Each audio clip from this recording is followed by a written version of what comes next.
Good morning, everyone. Today I'm going to read from a book by Marilynne Robinson. And I wish I had a copy of Housekeeping here, but I couldn't find it if I do. But this book is also great. It's called Gilead. It won the Pulitzer Prize in 2004. And one interesting point here, the last book I read from yesterday was Mrs. Bridge, which is written from the point of view of a housewife by a man. This is written from the point of view of a man by Marilynne Robinson. Gilead. This is not the very beginning, but it's in the early part of this first chapter. That's the main thing I want to tell you, that I regret very deeply the hard times I know you and your mother must have gone through, with no real help from me at all, except my prayers, and I pray all the time.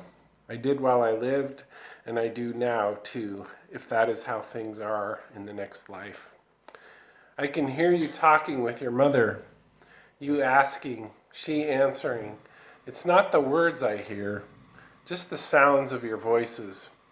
You don't like to go to sleep, and every night she has to sort of talk you into it all over again.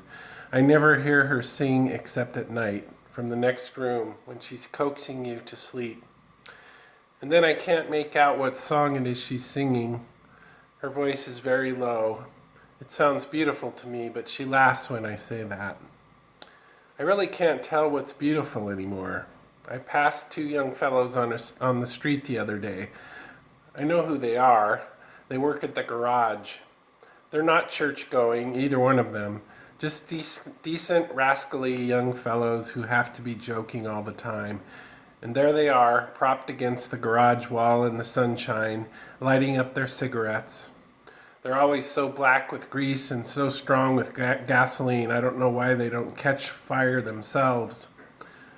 They were passing remarks back and forth the way they do and laughing that wicked way they have.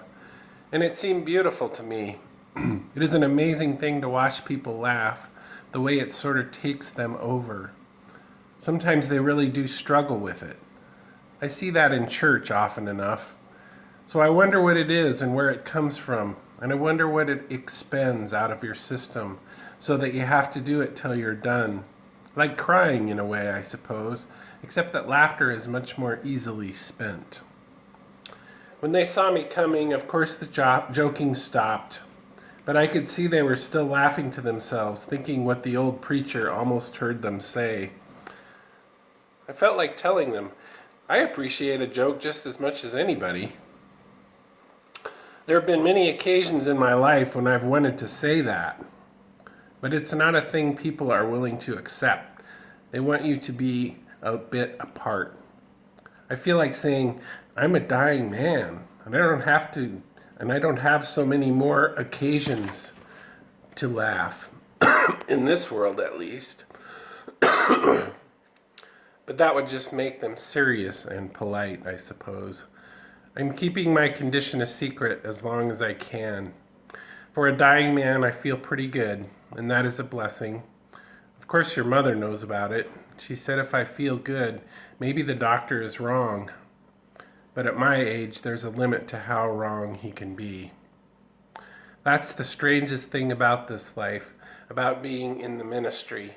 People change the subject when they see you coming, and then sometimes those very same people come into your study and tell you the most remarkable things. There's a lot under the surface of life. Everyone knows that. A lot of malice and dread and guilt, and so much loneliness, where you wouldn't really expect to find it either. Gilead by Marilynne Robinson. Thanks. Have a good day, man.